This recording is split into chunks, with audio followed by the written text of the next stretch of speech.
नागों का जिक्र सभी प्राचीन ग्रंथों में आता है। नागवंश का जिक्र भी हम कई प्राचीन अभिलेखों और किताबों में पढ़ चुके हैं। आज की हम इस वीडियो में जानेंगे कि नागवंश की उत्पत्ति कैसे हुई और क्यों महादेव हमेशा अपने गले में नाग को धारण किए रहते हैं। नमस्ते फ्रेंड्स, मैं भारती शर्मा और स्वागत है आपका मेरे YouTube channel total talent with knowledge में। एक पौराणिक कथा के अनुसार महर्षि कश्यप की 13 पत्नियां थी। इन्हीं में से एक थी कद्रू। पुराणों के अनुसार सभी नागों की उत्पत्ति ऋषि कश्यप की पत्नी और दक्ष प्रजापति की कन्या कद्रू के गर्भ से हुई है। कद्रू कई हजार पुत्रों की माता मानी जाती है, जिसमें प्रमुख नाग थे अनंत, शेष, वासुकी, तक्षक, कारकोटक, पद्म, महापद्म, शंख, पिंगला और कुलिक।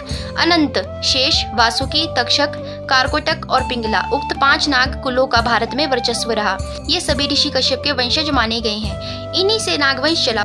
पुराणों के अनुसार नागवंश या नाग कुल की पीढ़ियों में शेष नाग को नागों का प्रथम राजा माना जाता है। शेष नाग को ही अनंत नाम से भी जाना जाता है। शेष नाग अनंत को भगवान विष्णु की सेवा करने का अवसर मिला। शेष नाग के बाद नागों के वंश में वासुकी हुए, फिर तक्षक और पिंगला।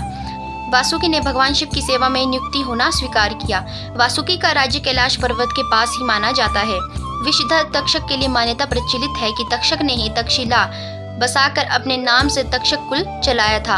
उक्त तीनों की गाथाएं पुराणों में पाई जाती हैं। एक मान्यता ये भी है कि ये सभी विषधर मूलतः कश्मीर के थे। कश्मीर का अनंतनाग क्षेत्र इनका गढ़ माना जाता था। नागवंशियों ने भारत के कई हिस्सों पर राज किया था। इसी कारण भारत के कई शहरों और गांव नाग शब्द पर आधारित है। मान्यता है कि महाराष्ट्र का नागपुर शहर सर्वप्रथम नागवंशियों ने ही बसाया था। वहाँ की नदी का नाम नाग नदी भी नागवंशियों के कारण ही पड़ा। नागपुर के पास ही प्राचीन नागरधन नामक एक महत्वपूर्ण प्रागैतिहासिक नगर है। महार जाति भी नागवंशियों की ही एक जाति थी। अक्सर लोगों के मन में उठता है कि आखिर क्यों महादेव के गले में सांप लिपटा रहता है। प्रचलित पौराणिक कथा के अनुसार नागों के देवता माने जाने वाले नागराज वासुकी भगवान भोलेनाथ के परम भक्त थे। वे हमेशा उनकी पूजा में लीन रहते थे। कथा के मुताबिक समुद्र मंथन के समय नाग वासुकी की रस्सी के रूप में प्रयोग किया गया था। वासुकी जी को एक तरफ से देवताओं ने जबकि दूसरी ओर से असुरों ने पकड़ा हुआ था। समुद्र मंथन के दौरान कई चीजें निकली थी, जिसका वितरण असुरों और देवताओं के बीच किया गया था। वहीं समुद्र मंथन से विष भी निकला था और संसार को बचाने के लिए उस विष को शिव जी ने ग्रहण किया था। जब नीलकंठ भगवान को विष पीना पड़ा, तब वासुकी ने भी भगवान शिव की सहायता की और विष ग्रहण किया। समुद्र मंथन के दौरान नागराज वासुकी बुरी तरह घायल हो गए थे। तब शिवजी जी ने उनकी भक्ति को देखकर उन्हें अपने गले में स्थान दिया।